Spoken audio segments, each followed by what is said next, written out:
और कहीं इतनी बदहाली हो या ना हो, बुंदेलखंड में इतनी बदहाली है कि यहां का शिक्षा मित्र, अनुदेशक और तमाम पदों पर काम करने वाले अभी नए नए कुछ पदों में आए हैं, एजुकेटर, जिनको हमारे विश्व शिक्षा अधिकारी महोदय जानते हैं। ये सब इस क्षेत्र को और जहां के जो लोग रहने वाले हैं, शिक्षा की दशा को सुधारने का काम कर रहे हैं। शिक्षा को एक जो प्रधानमंत्री जी चाहते हैं उनको दिशा देने का काम कर रहे हैं। जब से और हमें सौभाग्य मिला कि हम विधान परिषद में पहुंचे, और वो बात हमको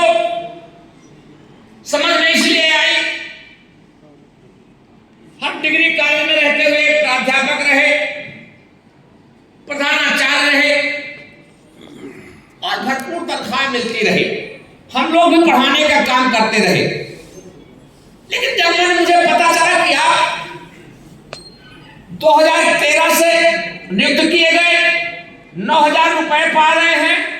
और आप जिले के उन सुदूर गांव में 60-60, 70-70 किलोमीटर गांव में जाकर के आप शिक्षा की अलग जमाने का काम करते हैं, तो मन में पीड़ा हुई कि आखिरकार मैं जानता हूं, मैं लोगों से कहा करता हूं कि मेरी इतनी बड़ी विधानसभा है, ईरान से तुरान तक की, जिसको लोग कहा करते हैं हसीने, कि ललितपुर से लेकर के और वहां तक जब हड़िया तक जाते हैं प्रयागराज में और वहां से लौट करके आते हैं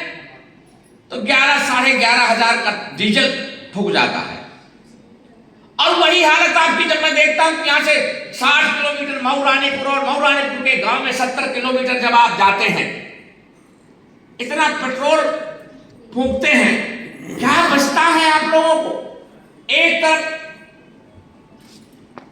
वही काम करने वाले पेशे शिक्षकों को कम से कम 60,000-70,000 प्राप्त होता है और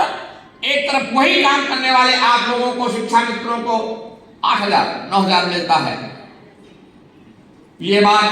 हम सब लोगों ने पहुंचाने का काम किया और पहुंचाने का काम तो बहुत लोग करते रहते हैं। हम लोगों को ये से मिलना था और आदरणीय मुख्यमंत्री जी हमारे सहृदयता दिखाने का काम किया उन्होंने, हमारी बात मानने का काम किया उन्होंने, इसलिए मैं उनको हृदय से धन्यवाद देता हूं, आप लोगों को धन्यवाद देता हूं। और भाई हम इसके और मजाक भी ऐसा नहीं है, मुख्यमंत्री जी जितने कठोर दिखाई देते हैं उतने सहृदय हैं। जब हम लोग जाते हैं अक्सर वो बेटे क्या करते हैं, अच्छा शर्मा जी, चित्तर जी शर्मा कर आप अपनी गैंग लेकर के आ गए हैं भाई,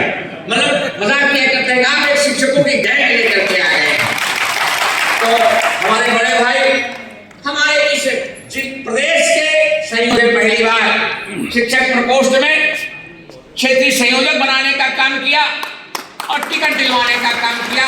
अब इतना ही नहीं, पूरे 1 महीने फतेहपुर में रह करके कैंपिंग करने का काम किया, तय कर लिया था उन्होंने, आदरणीय उमेश द्विवेदी ने और सुचेत शर्मा जी ने तय कर लिया था कि डॉक्टर बाबूलाल तिवारी को जिता करके विधान परिषद ले जाना है। मैं उनका जिंदगी भर आजीवन ऋणी रहूंगा और जैसे वो मुझे कोई काम बताते हैं मैं उस काम को करता रहूंगा। उन्होंने लगाया मुझको, आप अपने क्षेत्र में लोगों को आश्वस्त